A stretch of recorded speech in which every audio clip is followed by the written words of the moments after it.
And the story for Tarkir Dragonstorm is off yesterday, Monday. They dropped story 1. I was surprised. Didn't even realize they just happened to run across it like, oh, there's a new story. And so I wanted to bring you a breakdown of this story. We're talking about Tarkir Dragonstorm's called Stories and Their Bones.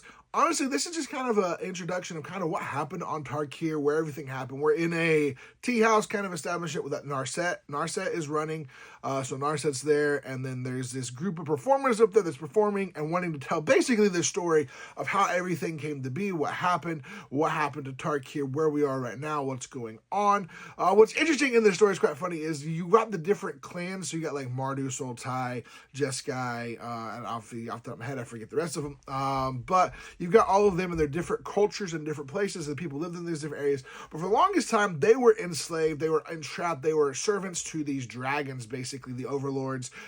These dragon overlords were basically over all these people and forcing them to do stuff, which is where it led to the story is kind of telling that the clan leaders finally rose up against all these people.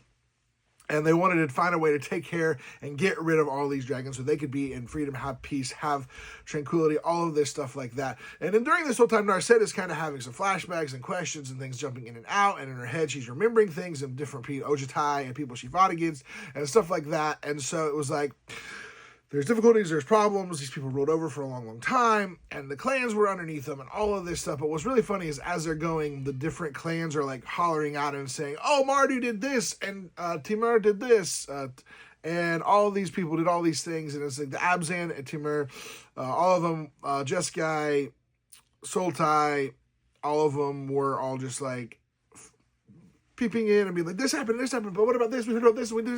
It's very funny. I would definitely recommend reading the whole story, not going through all of it, but then it's going like talking about this thing and then how Narset and I think it's Alniel went together and found this ritual that's called the Storm Nexus ritual, which they said is a really old thing, and so ended up casting the Storm Nexus ritual, which gave them the spirit dragons. So if you look at the boxes, all of the boxes for the commanders have different spirit dragons and a different leader for that specific group of people. So the Sultai have their leader, Jeskai, Narset is their leader right now, the Waymaster. I don't know if she's specifically the leader, but he's a Waymaster. So all of these different people have them, and they get these spirit dragons, so it's the different clan leaders, and they fought together to basically win, and did their thing, and they're a lot more peaceful, a lot better to deal with than the actual dragon overlords.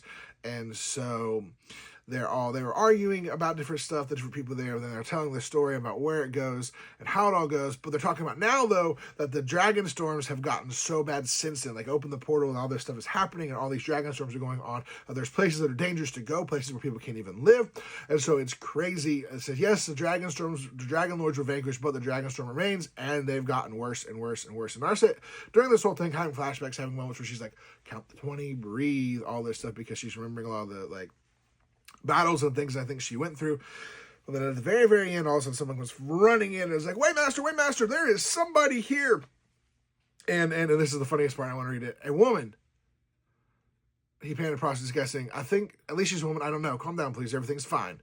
She has wings. And she's like, this woman has wings. And you know who it is? Elspeth.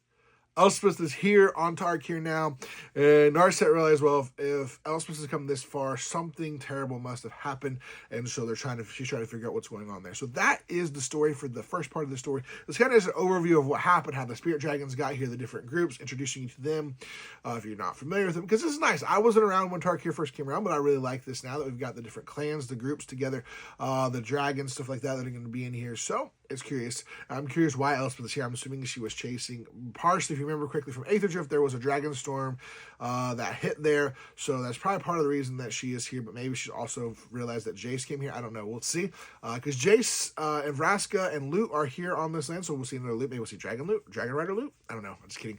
But so far, that's the story. Give you a quick overview. Let me know in the comments below what your thoughts of the story are. Are you excited about Dragonstorm? I'm trying to bring the story to you. Hopefully can bring some more. And I try to break it down as quick as possible. But I definitely recommend going and check it out yourself to get all the details that I might have missed out of. But thank you guys so much for being here. And as always, we'll see you next time.